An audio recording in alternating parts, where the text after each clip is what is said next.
So I'll be doing this presentation all the way through later on today. I believe, what time is it right now? It's 6-ish, right? It's 6 now. So in 2 hours. Yeah. Yes, basically. But I wanted to get a little bit more interactive in this session. So I'm not going to go through the entire presentation. I'd love to get your feedback as well. This is like one of the only times I'll get direct access to our customers. So I would love to hear your input as we go through. But let's just dive in a little bit, at least, into connectors and flow. The schedule says connectors and flow as 2 separate sessions, but they kind of go together. So I'm going to talk about them together. All right. Yeah, that's a change up. Right? Why not? Why not? But yeah, so let me go through our agenda. So I'm going to start off talking about what do we have for connectivity today? How do you get data into Algolia? And then, of course, I'm going to dive a little bit into the connectors and flows. I'm not going to show you the demo because I want you to watch the actual thing. I don't know. What do you think, buddy? Should I save the demo for that one? You got to keep you just got to sit through the presentation first. You're going to have to go watch it. Exactly. All right. But just to give you an overview. So, of course, the only way, really, to use Algolia is to get data into Algolia, right? So you've got your data.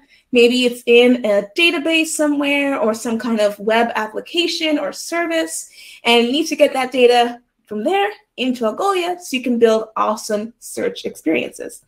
Now, we have a ton of different ways to get data in. We've got some awesome integrations with things like Shopify and Salesforce Commerce Cloud that Betty's team works on. Yeah. Super easy. We also have our crawler if you want to do some web scraping as well. I think probably the most popular, though, is, of course, using our APIs with our various different languages. I think we have, like, I don't know, 15, honestly, actually. Yeah, I think it's 18 now. Is it 18? Yeah. A lot. Goodness. We have a lot of them. But it really covers, like, any and everything you want to connect to. You know, if you want to bring in data from somewhere random, the database, wherever, the file, who cares? You can use all of our APIs in your own favorite language. But the thing about that is that it kind of makes it a little tricky. You know, because we have these APIs, it's super flexible, which is great, but it means you might need a developer, right? Because if you're having to code, you have to think about, you know, syncing your data. How do I bring the data in? How do I get it to Algolia? Not only do you have to learn our APIs, right? You also have to learn whatever APIs you're using to store your data in. If you're using like Contentful, for example, you have to go learn Contentful APIs. So it can be a little tricky. And we are, of course, API first, but that also means that you might have to set up your own services, your own middleman or middleware. If you want to create your own updating software or programs, you got to do it yourself. Means you got to go set up, I don't know, like a new, you know, EC2 instance or something, some other software somewhere, Lambda or something, you know, on your platform of choice, but etc. But it can be kind of hassle to like do extra work just to get data into Algolia. And then the last thing is that, you know, data isn't going to be exactly what you need for Algolia. So let's say you have a database, right? Relational database. All of your data is in different tables. Maybe you have to join things together, which is great for actual database structure. You know, if things are normalized, it's nice. But for Algolia, you want all that stuff in one record, right? So how do we get all that stuff into one record? And then also maybe you have to enhance it. Maybe you got to transform some things, filter some things out that you don't want. If you want to use things like hierarchical categories, you have to kind of format it in a certain way. How do you do that and bring it into Algolia in the way that you want to? So while we have a lot of awesome features and a lot of possible ways of getting data in, and we have full control, you can do all of this today on your own, we thought it'd be nice to make it easier on you, right? You know, we can do this work for you. You don't have to do this work on your own. That's where connectors and flow will come in today. So the connectors part is kind of like the fetching data piece, and the flow part is more so the like preparation and transformation part of it. So here is a really quick and easy diagram on how this works. So I mentioned you have your own data sources, yes? So you've got your own, I don't know, database, Contentful, application, Shopify, right? Things like that. And we want to get that data into Algolia, right? That's the whole point. And so in between that process, you need to, of course, fetch the data, or extract, if you will, right? If you're familiar with ETL, you have to extract the data, transform it in a certain way to fit the format that you need, and then load that into Algolia. Now, today, you would have to have your own code. You build out your own services, right? You have to handle synchronization on your own. Oh my God, ordering of things on your own. Oh God, it sounds difficult. I mean, I think it's difficult, right? But no, we're like, connectors and flows to the rescue. Hence why they're superheroes. Goodness. Right? They're to the rescue. They're coming to help you out. And so instead of you having to go and build out your own custom data processing workflow, let Algolia handle it for you, right? Algolia will manage it all for you. Yeah. Easy peasy. I don't want to think about waiting. Yes. No. I don't want to think about transforming right now. Exactly. You want data in. Yeah. Exactly. Get the data in there. Like, who has time for this? I don't have time for this. Well, let's do it for you. So that's what we are bringing to you with connectors and flow. So on the connector side, you can think of these as a series of low, or probably, honestly, it might be just no code. My goal is to be no code. We'll see. Some data sources require you to do some kind of configuration or setup, but my goal as the product manager for connectors is to have a no-code solution. We're going to start with the APIs because, you know, Algolia is API first, developer friendly, but all of these APIs will be connected to a graphical user interface. So you could easily just plug in information, you know, hit a few checkboxes, and all this can be set up for you automatically. So all you need to do is give us your credentials, right? You're going to fetch data on your behalf. You need to give us access. We need to know, like, what's your password? I know it's scary, but we can do it, and we can do it securely. We also want to tell us how to fetch your data. So here you're defining the certain settings, or if you think of like the details you need to actually get data. If you're getting data from a database, you know, what tables do you want to grab? If we're looking at, I keep using Contentful. It's an easy example. In Contentful, they have like not sponsored. Not sponsored. Well, they are actually a sponsor. Oh my God! Thanks, Contentful. Yeah, they are a sponsor. I guess that works out even better. Yeah. Why not? All right. They are. Yeah, absolutely. But yeah, in Contentful, you can have different content types, right? So let's say you're on a blog. You could have a post as a content type. You could have an author as a content type. And so we need to know what are we bringing in? Which content type would you want us to bring in? So that kind of information is what you're setting up when you set up this connector here. And the idea is that you can just tell us these things, and then we can do it for you. So so each source will be different, right? So for Contentful, like I said, it's the content type.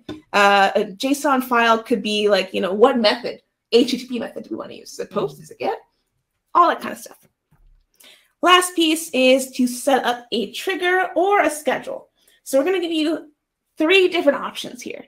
So you can kind of think of this as, you know, picking like where do you want your data to come from, and then when do you want it to be moved, basically. So the first one is a trigger, kind of obvious, but the trigger, or the subscription trigger, I should say, is like an event-based trigger. So let's say you have just added some new products to your product catalog.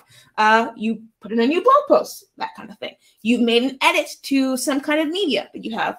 We want to see those updates reflected in Algolia. And so you can say, all right, I want you to listen to these events. So that could be a webhook, depending on the service. It could be some kind of message queue, for example. As long as there's some way of letting us know that, hey, this thing got updated and here is the change, we can listen to those events and update data based on that subscription. The other way is with scheduling. So this is more for your batch updates. I mentioned earlier a JSON file or a CSV file. So if you have a JSON endpoint somewhere, or your files are hosted online somewhere, and you want to just make sure that Algolia is updated, let's say, every day. If you watch the Keynote, we did it every Monday, for example, but it could be like every hour. It could be whatever schedule you want, basically. And you could say, all right, every hour or so, refresh my whole index. And it can just happen, easy peasy. And it's just so easy, right? That's the whole point. I would love that. Exactly. I'm gonna have to configure a cron for myself. Yeah, right? Like, what does that mean? I don't want to do that. And then the last one is just on demand. So once you've kind of configured the source, you've told us all the information we need, you can just say, I want to push a button or send off an API request and have you update the data in the moment. So we've got 3 different options here. So at this point, I'm going to check in the chat and see if there's any questions or if you have ideas. What kind of things are you connecting to? What kind of data sources do you have? Databases, applications. Where is your data? Yeah. I need to know. Put it in the chat. The last thing was Rob Kolb's thumbs up from the sound check. Let us know.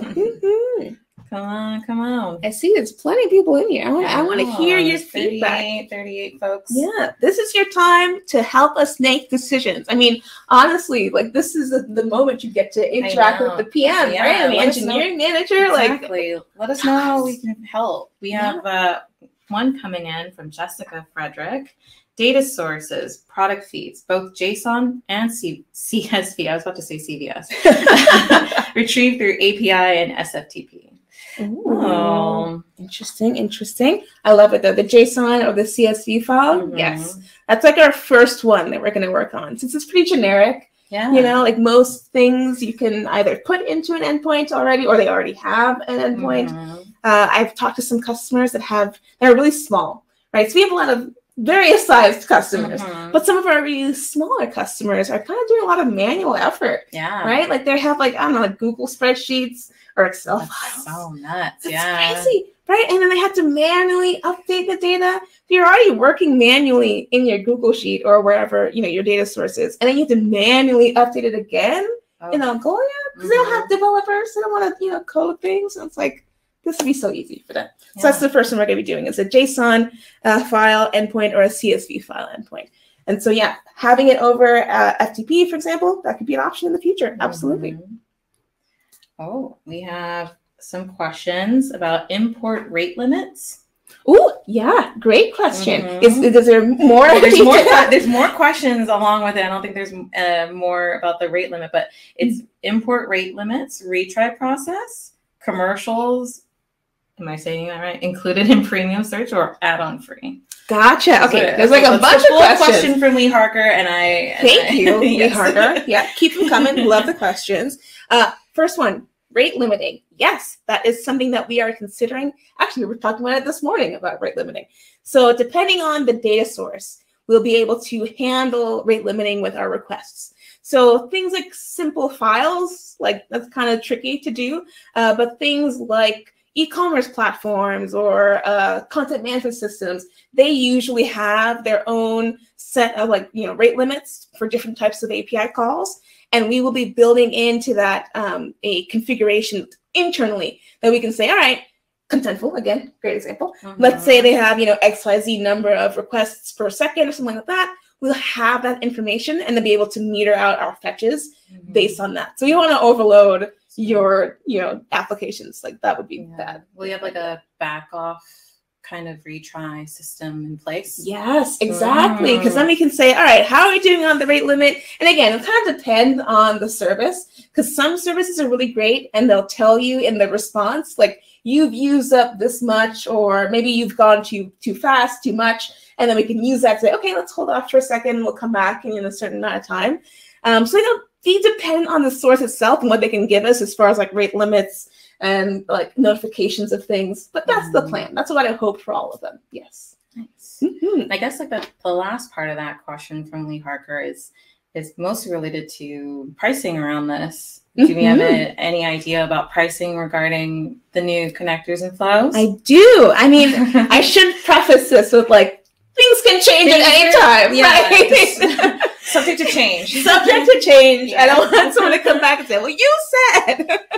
But currently, I can tell you that the plan is to have these available for free as a part of your Algolia subscription. So if you are already an Algolia customer, this will not be a new add-on. My goal is to get data into Algolia, right? The value is getting the data out of Algolia. So I want to make getting data into Algolia as easy as possible. So currently, my goal is to have this as a free service. Again, things may change. We shall see. But that's the hope. Amazing. I think Jessica also added potentially Laravel MySQL. Ooh, okay. All right. I need to take a notepad. Do we need to save these comments later? We will review them later. Wonderful. Perfect. Love it. Laravel, yes. Fab answers, Lee Harker says. Really appreciate it. Yeah, thank you for asking the questions. Yeah. Amazing. And I am not alone. Christina has also said she has mixed up CSV with CVS. It's pretty close, you know. Yes. They're very close. Very close indeed. Yeah, I feel the same way about ETL and ELT. Yes, that happens a lot to me. I always get those mixed up. At Algolia, we use ELT for executive leadership team, but it can also be like extract load transform, right? Yeah. So I'm like, which one is it? And it's extract transform load. Like, what are we talking about? I don't know. Anything else? Yeah, any more data sources from the crew? We have 35 folks online right now. Yeah, tell us what you are using. Follow up to ELT from Christina. I used to mess up and say BLT. It's a much tastier option, I think. Yeah, do you want ELT or do you want a BLT? I think the BLT, please. The other data sources out there other than CMSs and e-commerce platforms, like what other data sources are there? Anything, honestly. I mean, I think Algolia is well known for e-commerce, right? We have a lot of e-commerce focused features, but you can use it for anything, right? We have all kinds of different customers, all kinds of different products.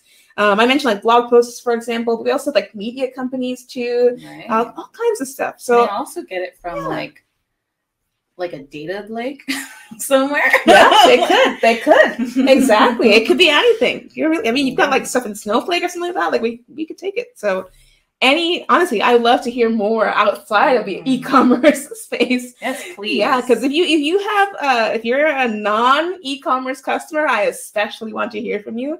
Because we have a lot of e-commerce customers, but not so much on the other side. Yeah. I mean, I've been in e-commerce for like 10 years. So I'm like, yeah, there's money. Yeah. This is true. This is true.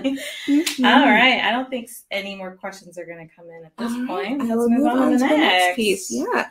So the other side, the most important piece. Let us work. I mean, come on. Yeah, of course. All right. So the other side of this, like I mentioned, is the flow side, right? So what exactly we're talking about with flow? So a flow is a composition of a series of data prep steps. So it's a full workflow to process your data, and you can kind of create your own individual steps. Let's say one step is like filtering stuff, like I showed earlier in the keynote. One step could be like, analyze this image and tell me what's in it. Right? You want to reach out to some kind of analyzing API. You want to hook that in, enhance your data source. That could be a step. So we'll be creating a certain list of types of steps that you can kind of configure and choose how they work. And then you can string them together to create your own processing flow. So I mentioned earlier, right, maybe you have like a relational database and you want to bring everything into one record, right, for product, for example. You could say in flow to create a like join step, for example, right? Like bring this data in from this other table that has XYZ information, bring that in, and then combine them all in one. So for this time, for the steps, you first create a single step, right? So for example, for the filtering one, you could say, I want to keep anything that equals this certain value, like type equals product or something like that. You could say, I don't know, keep only things where inventory greater than 1. That's a lot. Right? Those types of things. So you have your own little transformational steps. And the idea is you can string them together. So you can say, all right, if it passes this filtering step, send that off to our enrichment step to add more things to it. The next piece, perfect, enrichment step. The next thing. So here we're talking about connecting to those external services. So I mentioned like the image analyzing piece. That's actually a real example. You can use, for example, like the Google, I think has an API. I think Visense is one that has the API as well. think so. I think so. Don't quote me on that one. But the idea here is that as you're processing a single record, you could, let's say, take the image for a product or a person or, I don't know, a movie poster, right? And you can analyze it, see what kind of things are in it. Where was it taken? What color is the shirt that this person is wearing?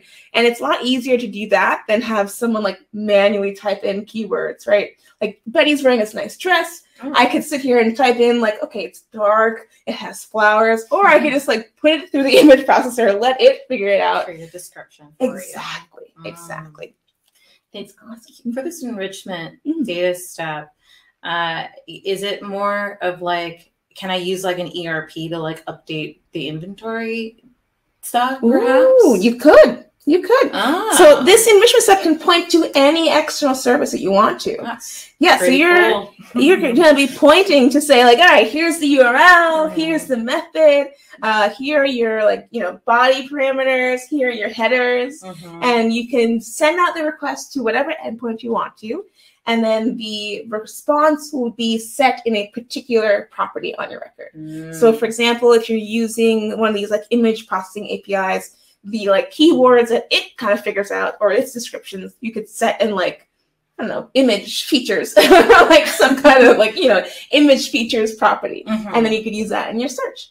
Amazing. Awesome sauces. Yeah. And then last thing, of course, is just to bring them all together. So like I said, you can string them along together to create your own process. So every time a new record comes in or you're doing a full reindex, all of them can go through these steps at the same time. Great. Cool. Yeah. Let us do the work. That's all. Are we on with the demo time? Oh, I almost need to sneeze. No. Let me see. I don't know. What time is it? How are we doing that time? We are at 6:26. And you're here until forever. This is true. This is true. How about some questions? Any questions so far on the flow? Anybody confused? Does it make sense to you? Yeah. What kind of prep are you guys doing in your own processes as well? Yeah.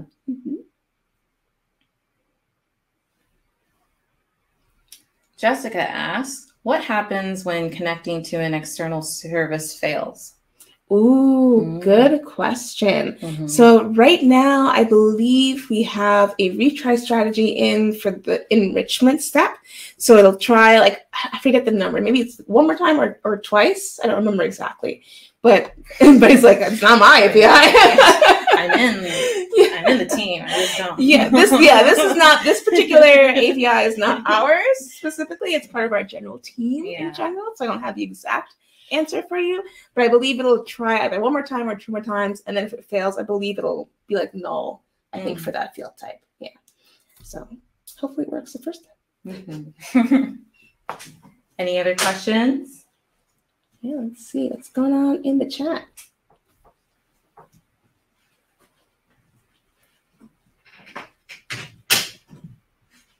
Goodness. So when you merge two data sets together, you can determine the shape of the actual record after the fact, or like, is it part of like some schema if it's defined? Right. So that would be a step. So for example, you could have an enrichment step, and that would bring in the data. Let's say it's the multiple properties that you're bringing in. And then you can have another step that like breaks it out into the exact properties that you want it to. So you can say like, all right, take this piece and transform it into these like individual properties if you want. Okay. That's a good question from Jessica. How do you combine existing items with new data coming in? I mean, it's the same answer, exactly. But it is just the step process. Exactly. Process. So yeah, so in that case, if you already have data in your index, you just need to put through an update for that particular record. So if you're using connectors, for example, you could do a reindex if you wanted to, or you could say whenever that thing gets updated in your original data source, send us a note and we'll run it through for that record. Okay. Cool beans. Step. Any other questions? Oh, Jessica again. Jessica again says, does this work if multiple items from multiple sources that are the same canonical item? Ooh, interesting. I think it would depend. So hopefully I'm understanding your question correctly. I think it would depend on what you're using for your unique identifier. So for example, if we're looking at products, maybe you're using SKU as your object ID. Mm-hmm. In that case, we would take it as an update to that record if we get like multiple things coming in. So as long as you have like some kind of unique identifier that would happen to be the same across all of your different updates that are happening, they should come through correctly, because we do have actually some ordering as well. We'll take into effect when things come in to make sure that we're putting things in the right order. So as long as we have that linking ID field, we should be okay. Let me know if that answers your question though. Mm-hmm. Great. We have a question from Lee Harker. I think it's going to be a similar answer, but we'll see. Can you transform one piece of data into multiple attributes within the record? One challenge we have is with measurements and dimensions, breaking a string like 2000 times 1000 millimeter into length, or millimeter 2000 with millimeter 1000. Interesting. I like it. Yeah. It's a pretty common use case in e-commerce when they have a description field like that and they want to break it into different types of facets. Yeah. So I like that. I don't know if we actually have that step today, but this is what we're looking for. We're looking for the feedback. There we go. This is great. This is great. I like this one. Yeah. That's perfect. Because you're right. Absolutely. Like, why not split it up into those two pieces, like the width and the length, right? Yeah. It could just be from within the actual data source that we can transform, correct? Yes, exactly. Pretty cool. That actually kind of gives me an idea. I wonder, I'm curious. Let me know in the chat. Would it be useful to you to have, let's say, a regular expression type of step where you could say, like, extract this thing based on a regular expression? Would that make sense? Would that be useful? Let me know. There also might be a little bit of delay, I think, as well. Could be. Yeah. Jessica says, yes, regex would be useful. And awesome. I'm going to agree with her. I think a lot of our customers are doing that today. Right? Yeah. Especially in Shopify. Yeah. Shopify it is. What do they do in Shopify? They pipe stuff into name tags. And so sometimes they'll have the attribute and then the value. And so having those, I mean, we do it within the platform itself, but the integration itself, but for those that have like longer needs for, like, say, like a multi-object, but like in one variable, and they need to turn that into multiple attributes instead. So that could be. Could work. I was like, we should talk. It's almost like we're on the same team. I know. Some communication. All right. Any other questions? Any other use cases? Yeah. This is super useful. What have you been doing to your data to manipulate it? That's a good question. Me? No, like just for those in the chat. Yes. Tell us what you've been doing. Yeah. How have you? What was the last? Well, I don't know. That's a pretty broad question, and that might have like multiple questions on that. But what kind of information have you had to try to extract and manipulate? Jessica, another example, says, I work with wine. Titles usually have a vintage, a winery, a grape, a location. Praising or parsing that would be useful. Yes, I love that. Yeah, that makes sense. Being able to pull each piece out. Yeah, makes sense. I hope that they're like in a a uniform format, right? Yeah. Like, then that would be a great step to have, like, all the titles be processed like that. Yes, some easy delimitation between them. Yeah, that's true. Could get tricky otherwise. Lee Harker, I'm similar to Jessica, but with construction materials, parsing out product titles to attributes for various esoteric plumbing supplies. I have seen a customer like that, where they have just so many attributes because of all the lengths and sizes and widths and dimensions. And I feel for you, Lee, so much. Yeah, it's a tricky one. Oh, all right. Well, now we know. That'll be the next step we can do, because that, I think, has a lot of use cases. Yeah. And we can make it pretty generic, too. Mm-hmm. Pretty cool. Look at this. That's what these labs are for. I want to get the feedback. Tell us. We're ready to build. Tell us things. Oh, gosh. All right. So what do I want to do next? Let's see. I think we've kind of gone over the overall benefits. I think we've kind of hit on these, but just in case. Just in case you just joined us. Right. Just in case you're just joining us. And maybe we'll like kind of loop back again since we'll just go through the time. But just in case, these two APIs that come together means that you no longer have a need for developers to focus on this. They can go focus on something else, like building out an awesome front end or something. Right? Right? Like being able to just have this set up immediately also means it's a lot faster for you too, right? So even if you do have developers, it'll take them less time. And if you don't, you can do it yourself. It could be super easy and no code. It's also going to be really easy to monitor and validate. So that's something that I've heard from customers, is that it's very hard sometimes to figure out what's actually gotten into Algolia. Right? It's like, how do I know all my data is really there? Is it up to date? How do I validate or troubleshoot things that are going wrong? So I didn't show this today, but along with these APIs, we're putting in some new observability. So you're able to say, for example, I have a Google BigQuery data source that is running on an hourly schedule, and the last time it ran, it failed because XYZ. Or last time it ran, it was successful and we got this many records. Or last time it ran, there was a warning that, I don't know, something happened. And you should be able to then kind of go through and see the process, not just on data coming in, but also getting to the place it needs to get to. So one example is with events that I've heard. So folks will be sending us events, right? So they're saying, okay, the customer clicked on this product, the customer added it to cart, they bought it, etc. You're sending us all these events, but they're formatted incorrectly. And so are they getting into Algolia? Yeah, they're there. But can you actually use them in your insights products? No. So being able to actually kind of go through, we have the events debugger now, but I'm hoping to expand that a little bit.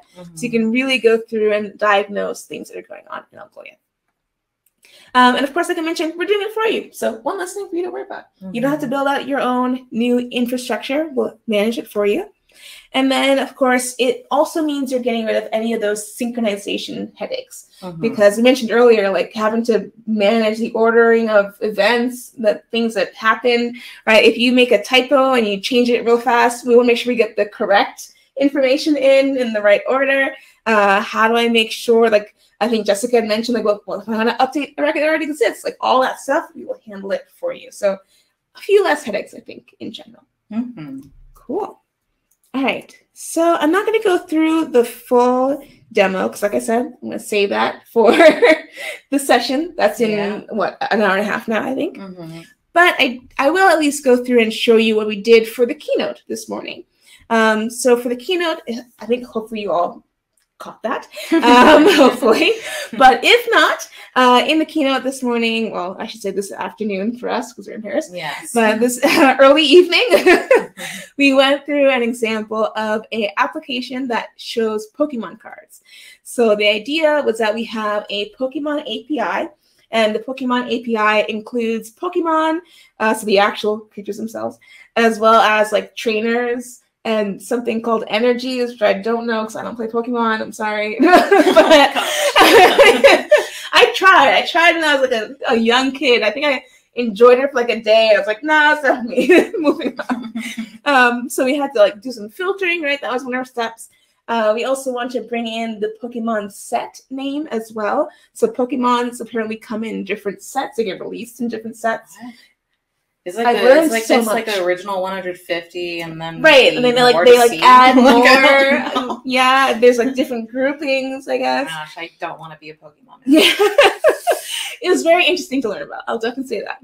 And so in the API, it doesn't tell you the full name of the set. It'll just say the ID. It'll be SWSH9. And I'm well, what the heck is that? I don't know. And so that was one of our enrichment steps, was to go back to the API and say, this is the ID we have. Can you give us the full name of the Pokemon set? And then we went through and set up a schedule so that it ran once every Monday, which is plenty enough for this example. In real life, probably a lot more frequent, maybe daily, hourly, every, I don't know, half hour, something like that. And then we set it all up to run automatically so that it just happens. So here I am in Postman. And I've got these, was that like 7 steps at the top? These are 7 requests that you would need to use to set up your own scheduling and your own flow. So the first one is creating a source. So think of the source as the configuration piece. Remember I mentioned the details about how to fetch data, the table name, the content type, all that kind of stuff. That would go in here. So here we have an example of a source. And in this case, the type of the source is a JSON file. So we have type as JSON and Grammarly. I need you to get out of my face. Get out of there. There we go. It's like you can't see what I'm selecting. So here we have this type JSON. And then every single type will have its own set of different pieces that you would include here. So we kept it pretty simple just for JSON. We have like a custom human-friendly name. And then really it's just the URL. But you can imagine here we could have something like method. And if you like post, for example. We could also include here authentication. So I didn't mention authentication earlier, but here we could have something like authentication ID. And you have something like blah, blah, blah, blah, blah, blah, blah. So the authentication here you would have already created before. Since this API is public, and honestly, we were just using GitHub for the demo, which is fine. But since it's public, there's no need for the authentication, but this is where you would include it. So you could already set up your own auth separately in a similar request, and then you just link it to your source. So if I want to connect to Contentful, I would have already set up my own like Contentful, I don't know, like API key I think they use, and I would hook it in here to the source. Were there questions? I saw you looking down. No, I was looking at your screen, so I can see what you're doing. Great. So yeah, so that's what we would have in here. So this would be where you also have things like project ID, right? If you're like connecting to Google BigQuery, for example, blah, blah, blah. So whatever source you're connecting to will have its own set of properties. And some of them will be simple, like a JSON file. Some of them will be more complex, like maybe some e-commerce platforms in particular. But it'll all depend on whatever platform you're using. So once you've created your source, let's go back. We can then create our steps for our flow. So here we're starting to build out that unified, configurable, customized workflow, if you will. So the first step in this case for the Keynote example was to create a filter that only kept the Pokemon. So like I mentioned, there's Pokemon, there's trainers, and there's energy. So we didn't want the trainers and we didn't want the energy. We only cared about those cute little Pokemon. That's all. That's all we needed. So here we're creating a filter type of step, just giving it a human-friendly name because you might have multiple steps, right? You want to make sure you know exactly what you're looking for. And in this case, we're doing an equality. Of course, this could change, if you like greater than, less than, that kind of thing. But here we're just looking at an equality. So here we're looking to see if the key supertype equals the value Pokemon, right? Very simple. Super easy. You can make this more complex if you want to, of course, but the idea is just to keep some things and get rid of the rest of them. Cool. Next, we went through to create the enrichment steps. So we looked at the type or kind enrichment. Again, human-friendly name here as well. And now this is what we were talking about before, where I was like, you can reach out to any endpoint you want to, right? You pass in like the method, the headers, etc. This is where that happens. So here it's very simple in this example, but you have the method. So we're using a GET request. We have the URL. And in here, you can also set your own variables. So if you're familiar with Postman, you know that you can set up your own like environment variables. That's not what this is. This is actually coming from your data. So here I have these URL parameters. You can also do the same thing with body parameters as well. But for this API, it was just at the URL level. And I've created the set ID as a parameter. And the kind here is just to define the way you're actually referring to the property. So for example, I could put string here as a type, and I could just put object ID, and it would just look at the first level and find object ID. Super easy. But if I want it to be more complex, let's say you had something like type, and then in type had like another object, and it had, like, I don't know, set. And then maybe in that object, it has like set ID or something like that. Like it could be something nested. So that's what this JSON path kind is. It lets you do some dot notation to specify very specifically what attribute you want to pull in. So in this case, it was super easy. It's just the object ID, and we're passing that as a set ID to the external facing API. Now we could also add things in here like headers. We could add a body if you wanted to, whatever you need to send your request off to the external service. Then the last piece here is this key. So where do you want to put all the data that you get back, right? Like the dress description we said earlier, all those attributes, where do we want to put them? So in this case, we're putting them in a property called set. So in that demo, you were able to see there was a set filter. So that set name is going into the set property, which you can use for that facet. The last step in our flow is the indexing step, basically saying, where do we want to put this thing, right? Which index, or in the future, which product, right? It could be send it to recommend, for example, that kind of thing. In this case, we are using an index step, so the kind is index. And with everything we've got the human-friendly name, and then we have the actual name of the index itself. For this one, you do need to include your API key here as well. And then we have mode and operation. And these two together are saying basically we want to replace the entire index, and we want to save over the file. So we're not like trying to modify the file, but you could use something like append, for example. You could say, I want you to just tack on new records. Up to you. You can kind of customize the index step as you wish. And the last piece for our steps here is to bring all the steps together in a flow. So in this part, we've got our flow. Again, nice human-friendly name. I want you to ignore this trigger part for right now. This is a leftover from a previous version. We're still in development, okay? But so focus mostly on the graph here. So the graph basically allows you to chain together those steps. So we have the list of steps, and then we have the entry point. So here we are using those Postman variables. We have the filter step ID from the previous requests, and we're saying this is our list of steps and how they link together, and this is where you want to start.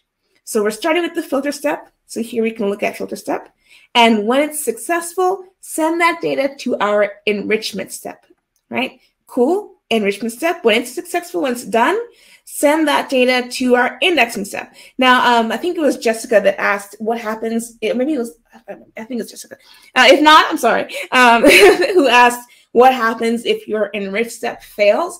You can add a on fail option here as well, right? So you could, I forgot about that. So this is a good thing to mention here. So you could say on success, continue on to the indexing step, or you can say on fail, maybe you put in a placeholder, some kind of default value, something like that. Oh, that's good. Yeah.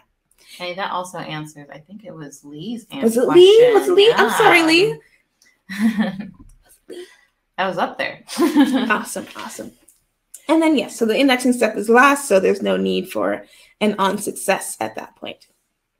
But you could, if you wanted to, honestly. If you wanted to, I don't know, have like a dev and prod index, for example, you could do that.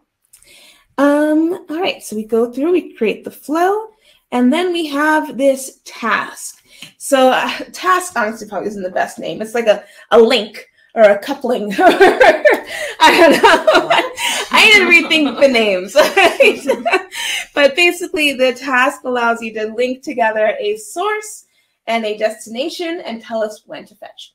So the source we already created earlier. So we just link to the source ID. Same thing with the target. We already created the flow. So we link to the flow ID. And then the trigger tells us, like I said, when to actually fetch that data. So in the Keynote example, we had a schedule, and we used this cron expression.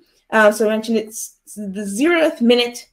I think it's minutes first. I always forget which one's first. It could be hour first, but is it minute first? I think it's minutes. I think it's minutes first. And then hours. And then hours. And then we have the actual day of the week is the last one here. So 1 is Monday. So every Monday at midnight, basically, this will refresh and run this task. But we also have, like I mentioned, the other kinds of triggers, which would be like a subscription or an event-based trigger. You've made a new update in your database. Cool. Change that one record or any affected records instead. And then, of course, in this case, since it is a scheduled task, we do like the idea of having you be able to say, run that task right now, right? I don't want to wait till Monday or like the next day or whatever it is. Just run that task right now so you can like pick out the actual task ID, and then you can say, all right, go ahead and run it. So for things that are scheduled, that works. For things that are based on events, it doesn't really make sense. So you can just say, all right, as things happen, they'll go through. But that is there for you to run things now manually whenever you want. So if you want to do a full reindex, you can just send that request. And in the future, you can hit a button to say like full reindex, and it'll grab the data for you and put it in your index. Ooh. Really cool. All right. Any questions? Comments, feedback? Yeah. Concerns. That's my saying. Give me everything. Lee, is there a list of IP requests come from? Is there a list of IPs requests come from? If we need to, wow, I can't read today. Is there a list of IP requests come from? So if we need to, we can whitelist you. Ooh, I see what you're saying. That's a good question. I should have said the full question before I freaked out a little bit. I don't know. I'm not sure, but I like that point because you're right. You don't, for certain systems, you don't want anything coming through the door. Yeah. So that is a very good point. Where's our running list? We need. Do you have a list? I will. Can you give me? There's a whiteboard right there. Can you add that to the list? We'll do it. I want to make sure that's a very good point. We want to make sure that we can allow our customers to know exactly where those requests are coming from, so they can whitelist it. Also for sources too, like yeah. If you have like an ERP. I don't know why I keep referencing e-commerce. But yeah, so on the incoming things, we do have a plan for those already. Because for those, we're able to send like a code or some kind of secret, and we'll be able to check to make sure that that secret is included in our incoming events. So we can check that, did this actually come from your contentful environment, or is it like a rogue thing that someone's trying to do? So we do have that on the incoming, but you're right, we need to have on the outgoing as well. Good point. Very true. Jessica, clarification, please. Are enrichment steps all API calls to somewhere else, or are there built-in enrichments that we can use? Oh, right now they're all external, but I'm curious, what kind of enrichments would you think about? Yeah. Tell me more about these enrichments. I think we talked about it earlier with the regex options. Yes, that would be a separate type of step. So it could be like a regular expression. I do say regex. That's a whole other conversation. But it could be so the regex piece would be a separate step. It'd be like a parsing step, for example, where you could pick out the things. So, but if you have ideas on enrichment steps, I want to hear them. Are they in the chat? Did she share anything? She said, well, an example would be converting price to USD display. Oh, yeah. Like currency conversion sounds great. Interesting. Leveraging synonyms that are already on an index. Ooh. Okay, write that down. All right. Thank you, Betty. Currency. We've got a whiteboard here in the room, so I'm like trying to I need to remember these things. Let's write them down. That's great. There you go. Love it. Any other what kind of things do you guys do? Yeah, what do you do to your data? Where do you have to reach out for other sources, or that you have to do manually, or that needs like maybe a translator? Could be. Yeah, that could be one. Yeah. Actually, the translator would make a lot of sense, I think, because that's a static field. Yeah. Right. Like once it's translated, you're good. It's done. Yeah, but what if it translates weird? Well, I guess you'd have to use a really good API. That's why it's nicer to have like the external APIs. Yeah. Then you can be like, oh, I want to use this translation service because I know it's really good. You know, you can be like, I want this one in particular.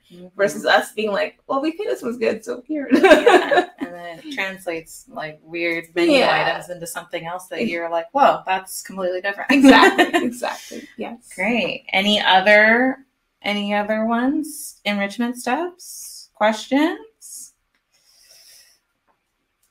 Lee, can I count on you for a question? Come on, Lee. Yeah, we need to send Lee and Jessica like I know they're on fire. Yeah, well, thank you, thank you guys. I appreciate it. Yeah.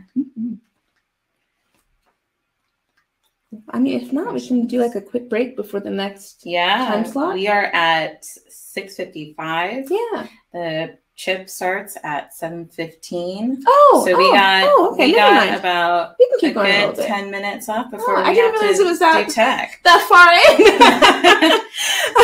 in. Awesome. Okay, well then, yeah, we can keep going a little bit. Yeah. That was the end of what I wanted to show though, as far as like actually displaying things. But I would love to share also maybe like some of the things we're thinking about as far as connectors. So we want to focus on, of course, e-commerce. Yeah. Obviously. So if you are using a particular e-commerce platform, let us know. Actually, I might, after this, I'll put in a place where you guys can comment. We have a GitHub page with a discussion, so you can actually type in, what data sources you want to connect to, what prep steps you want to see in flow. So I'll add that in there before we close out. But we're thinking e-commerce, obviously. But I've also heard a lot about these content management systems. And the reason that they came up is because of our crawler, actually. Ooh. Yes. So secret behind the scenes. Wow, what a weird sub. Right? I know, right? Secret behind the scenes note. We're working on some awesome changes for the crawler. It'll make it really accessible for everyone.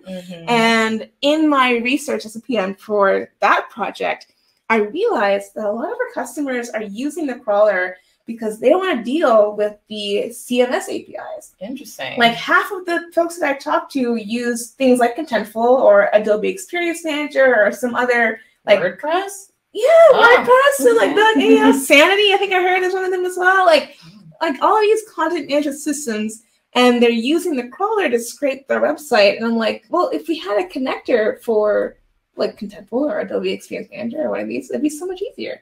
Like, who wants to crawl their entire website, right? Like, that you have to do this like every day, every week, when you could be doing live updates as things happen. Because the crawler is great. I love the crawler. If you're not familiar with the crawler, basically you can point it at your website and it'll scrape through your entire website or whatever you pointed at, and it'll create records for you in your Algolia index, which is great and super useful for certain circumstances and certain use cases. But the thing is, it re-indexes it, right? So when you do a full crawl of your website, it goes through and it does a full re-index. So there's no old stuff in there anymore. It's like a whole new thing. Wipe out. Right? Yeah. And if you have, I don't know, millions of pages to scrape through, that can take hours, if not days. Wow. Like we have some really big customers and it takes them almost a day to index and redo that, right? How many pages is that? It's a lot. So wouldn't it be nice if instead of having to wait a day for your data to be updated, if you could just connect to your CMS data source and, you made a new change, cool, it's updated. Yeah, and get the most relevant attributes for your search instead of having to filter all of that. Exactly. Exactly. So that one I'm super interested in, along with the e-commerce stuff, and then some generic things as well. So databases, because everyone has a database, right? So if you're using a database with Algolia, we would love to know what flavor. Is it Postgres, MySQL, MongoDB, etc. Yeah. And also want to do more around those flat files because people have a lot of flat files. whether it's actual files or like a Google Shopping feed, which comes out as like a text based thing. So that kind of stuff. I don't know, stuff in an S3 bucket somewhere you want to connect to, right? Do you want to dig into that? I'm just saying, I'm throwing things out there. I want to see what people think. This is the input part. I need to get that. But yeah, any comments or questions on there, or again, ideas? So Jessica had a question before we started talking about crawler. Will you have code samples for a demo project? The pipeline would be useful. Oh, yes, that's a great idea. Yes, I don't think we'll be able to do it quite yet because we're still putting together the API. We're really in the middle of the development right now. Some of this stuff is kind of taped together, like chewing gum and shoelaces right now. But I love that. I think that's, yes, we will definitely want to have like an example flow for you.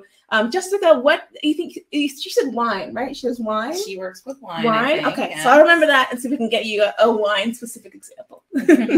But yeah, that's a great idea. I'd love to make sure it's super easy for you guys to see a full example of how this comes together. And she also agrees, crawler, please. Yeah, crawler, please. It's coming. I'm working on it. I think it's me like next year just because of our priorities right now. But like my goal is, like I said it earlier, I want to get more data into Algolia, and I am determined to lower those barriers.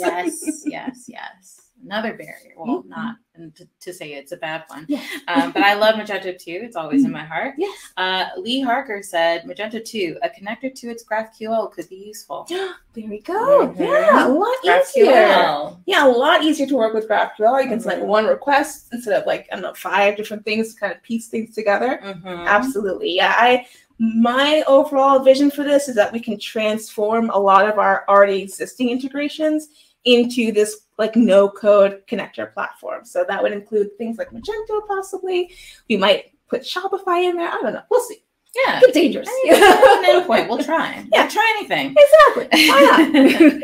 Jessica asks, "What is the ETA for connector and flow APIs?" Great question, and good graphical question too. So for connectors, I am aiming for the very first one, which is going to be the JSON file and the CSV file. I'm thinking like Q4, calendar year Q4 for that one. Flow might be a little bit later. We've had to push that one out a little bit just because of some infrastructure things.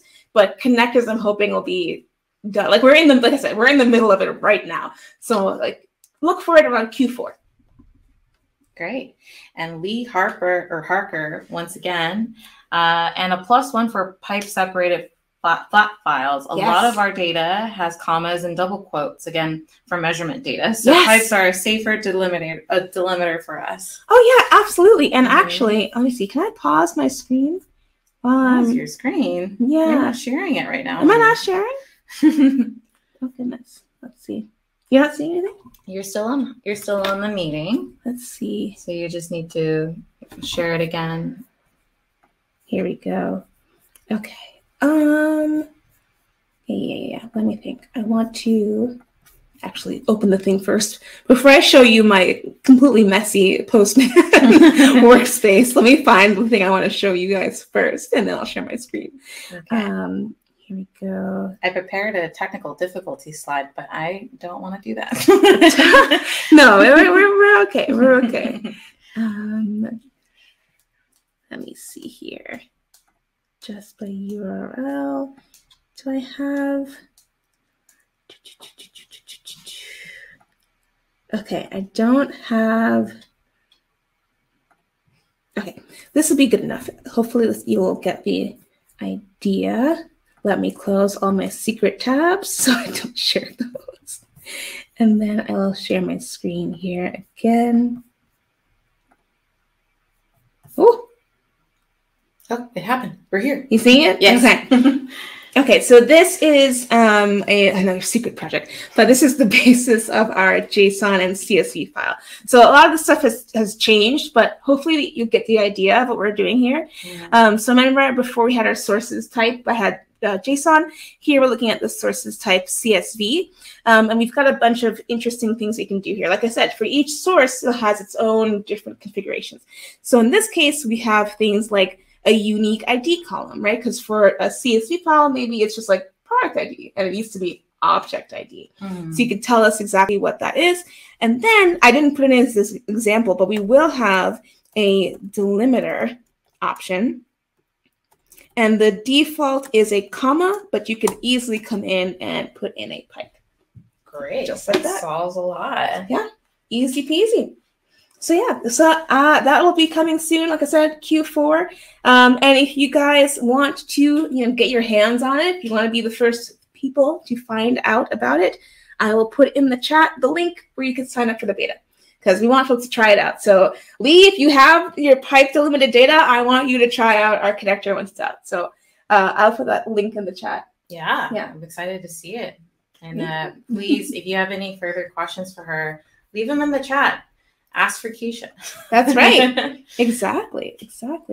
I will grab that link for you right now. And I think we should be able to wrap up. We'll get 10 minutes in between. Yeah, we have 10 minutes. We got to do a sound check for Chip before he joins us. Yeah. So 5 minutes left to ask your questions, folks. Indeed. Amazing. Yay. Here. All right. I found the link. Okay, so the link that I just put into the chat links you directly to that GitHub repo. If you read that page, it has the links to the beta sign-up form. And if you go to the discussions, you can then tell us what kind of connectors you want, tell us what kind of prep steps you want. So if you didn't get a chance to tell us in the chat, go to that GitHub page. You can sign up to learn more and stay informed. Yeah, and share it with, your fellow friends in the industry that you think that might be of use. Well, I'm speech jammed. You're only just starting, but yeah, I know. This is the first demo app. Goodness gracious. I'm here all day.